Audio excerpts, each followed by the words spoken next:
Hello student, welcome to my YouTube channel DS Science Classes. I am Deepshika Parmar. Okay, so today we'll be talk about reproduction. ठीक है, reproduction आखिर क्या है ये आज हम बात करेंगे. ठीक है, देखिए अब हमें ये जो चैप्टर है हमारा यूनिट 6 से आता है जिसका नाम है रिप्रोडक्शन इन ऑर्गेनिज्म. ठीक है, तो जैसा कि नाम से क्लियर हो रहा है कि आपको क्या पढ़ना है, इसमें रिप्रोडक्शन क्या होता है और रिप्रोडक्शन पता चल गया तो ऑर्गेनिज्म में कैसा होता है ये देखना है हमें. ठीक है, तो आइए हम अपना टॉपिक डाल लेते हैं. पहले तो क्या है रिप्रोडक्शन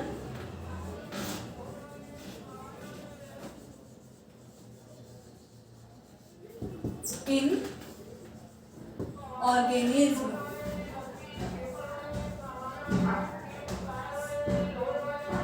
ओके, तो ये हमारा टॉपिक है, चैप्टर है रिप्रोडक्शन इन ऑर्गेनिज्म. इसमें हमें क्या पढ़ना है कि रिप्रोडक्शन क्या होता है. तो हम पहले तो इसका क्या बना लेते हैं, एक स्ट्रक्चर बना लेते हैं कि इस टॉपिक को हमें किस वे में पढ़ना है. ठीक है, तो सबसे पहले तो हम ये पढ़ेंगे कि रिप्रोडक्शन क्या है.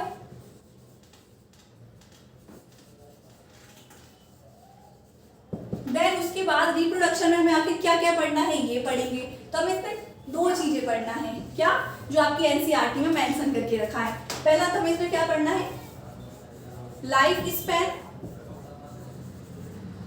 और दूसरा क्या पढ़ना है, रिप्रोडक्शन.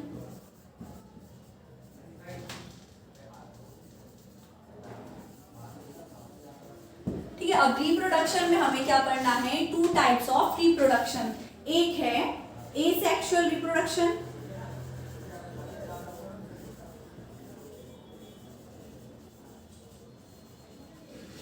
और दूसरा है हमारा सेक्सुअल रिप्रोडक्शन.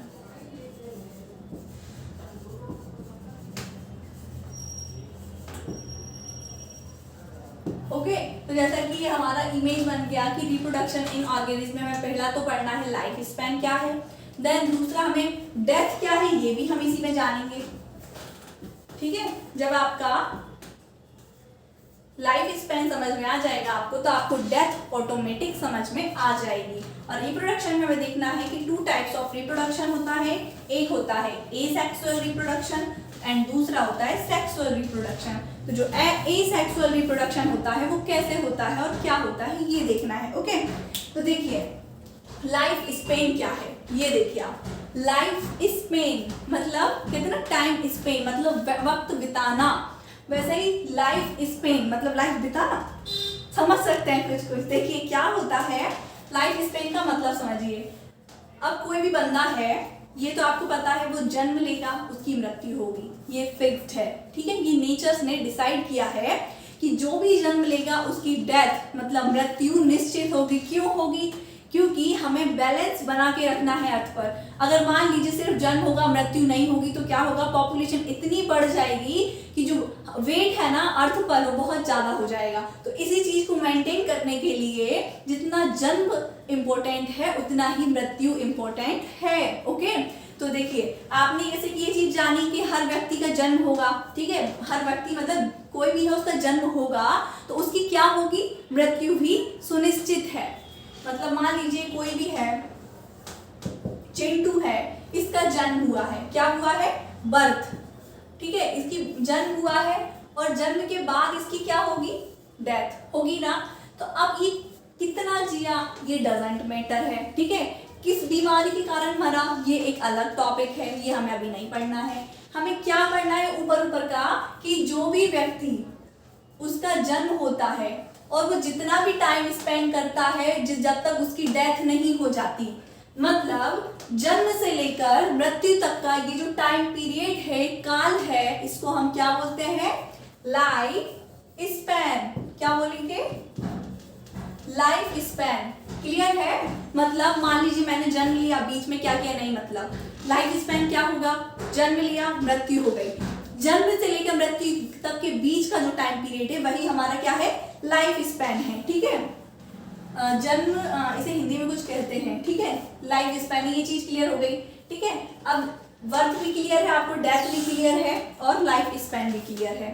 ठीक है, लाइफ स्पेन के भी टाइप होते हैं, एवरेज लाइफ स्पेन, ठीक है, मैक्सिमम, मिनिमम लाइफ स्पेन। तो ये क्या है, मिनिमम वो जो ये किसी स्पीसीज की निकालते हैं, ठीक है, जो मिनिमम लाइफ लाइफ स्पैन होगी ये किसकी निकालेंगे, स्पीसीज की। मैक्सिमम भी किसकी निकालेंगे, स्पीसीज की। और एवरेज भी क्या निकालेंगे हम, स्पीसीज की।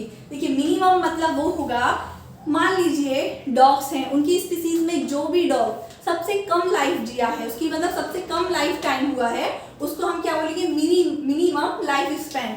मैक्सिमम क्या बोलेंगे कि जितने भी डॉग्स हैं उनमें से सबसे ज्यादा जो जिया है, उसका पर्सनली बात नहीं कर रही हूँ, सबसे ज्यादा जो मतलब उसका उस एज तक पॉसिबल है, ठीक है, वहां तक उसकी लाइफ पॉसिबल है, उसे हम बोलेंगे मैक्सिमम लाइफ स्पैन। और एवरेज क्या होगी, एवरेज ये होगी कि बहुत सा एक स्पीसीज है उसमें बहुत सारी क्या है, पॉपुलेशन है, उस पॉपुलेशन में से कुछ 90 साल जिए, कुछ 50 साल जिए, कुछ 30 साल जिए, कुछ 70 साल जिए, कुछ 71 जिए, कुछ 72 जिए, कुछ 75 जिए, कुछ 56 जिए। तो इससे हम निकालेंगे कि एवरेज लाइफ स्पैन कैसे होती है। एवरेज मतलब मीडियन, बीच की, ठीक है, ना वो सबसे हायर को लेके चलेंगे ना मिडिल को लेके चलेंगे, हम बीच में लेके चलेंगे। औसत आयु क्या है इसमें पढ़ेंगे, ठीक है, ये चीज क्लियर है। अब हमें देखना है, ये तो हमारी लाइफ स्पैन क्लियर हो गई। अब हमको देखना है रिप्रोडक्शन क्या है, ठीक है। अच्छा, रिप्रोडक्शन का आप मतलब क्या समझते हैं ये बताइए। प्रोडक्शन समझते हैं आप, प्रोडक्शन बड़ी बड़ी कंपनीज में, फैक्ट्रीज में जाते हैं तो बात होती है प्रोडक्शन पे। किसी भी मटेरियल को लेके चलते हैं, हम कहते हैं चलो इसका प्रोडक्शन, ये चीज मार्केट में पसंद आई है तो इसका हम प्रोडक्शन करते हैं, ठीक है। तो उस प्रोडक्शन को हम कैसे करते हैं, मान लीजिए किसी भी मान लीजिए एक सोप है, सोप मतलब साबुन, इसकी बात करें, ये एक कोई नई साबुन निकाली है हमने किसी भी नाम से, वो मार्केट में पसंद आई और लोग उसको बहुत पसंद कर रहे हैं।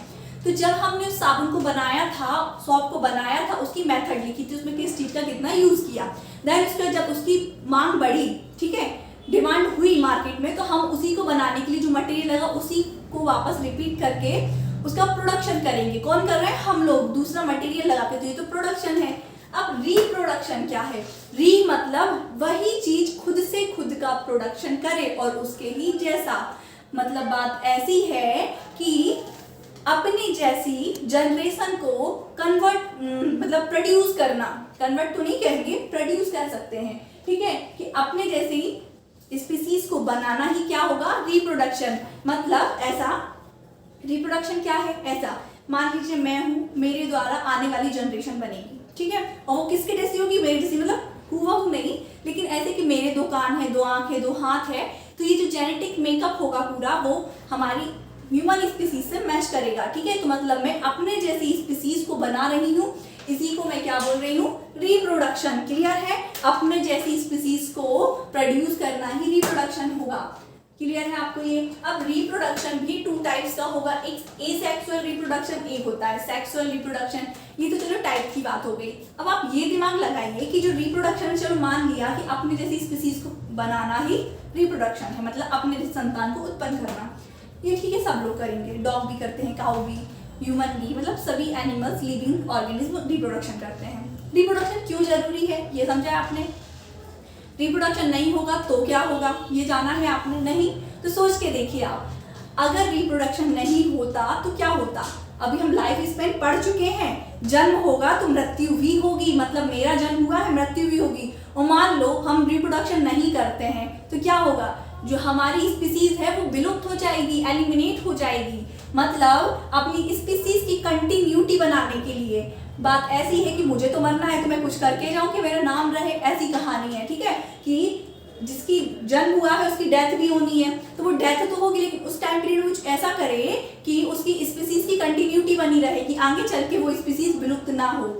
इसी कारण से रिप्रोडक्शन की आवश्यकता पड़ी, ठीक है। अब रिप्रोडक्शन की आवश्यकता तो पड़ गई और 2 टाइप्स का रिप्रोडक्शन भी हो गया।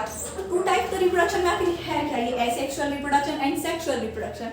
तो आप स्टार्टिंग से पढ़ते आ रहे होंगे सेक्सुअल क्या है और एसेक्सुअल क्या है, नहीं पढ़ा तो देखिए।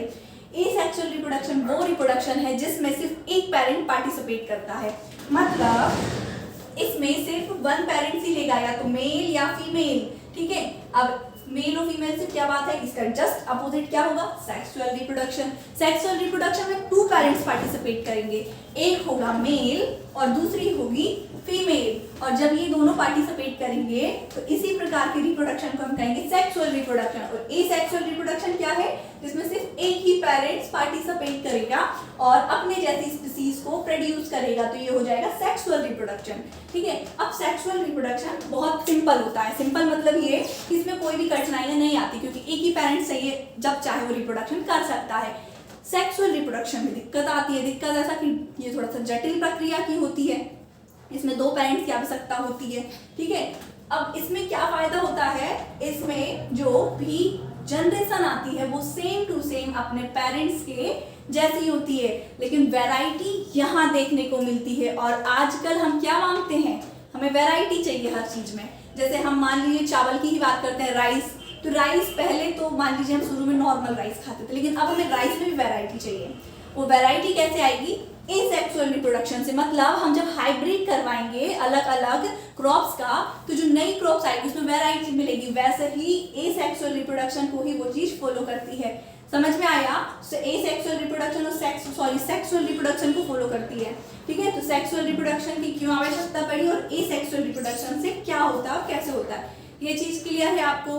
ठीक है, तो ये हमारा हो गया basic introduction of reproduction in organism. ठीक है, अब हम पढ़ेंगे अगली क्लास में कि रिप्रोडक्शन आखिर होता है तो एसेक्सुअल रिप्रोडक्शन आखिर किस किस में होता है। ये तो जैसे क्लियर है कि पेरेंट्स जैसा होगा, तो लोअर एनिमल्स में होगा, किसमें, लोअर में। और ये किस में होगा, हायर में, मतलब जहाँ पे वैरायटी की बात होगी वहां पर हमें सेक्सुअल रिप्रोडक्शन देखने को मिलेगा। ठीक है, अगली क्लास में हम यही देखने वाले हैं कि आखिर एसेक्सुअल और सेक्सुअल रिप्रोडक्शन कैसे कैसे होता है, कौन कौन करता है और क्यों करता है। ओके, ठीक है, thank you so much watching my video.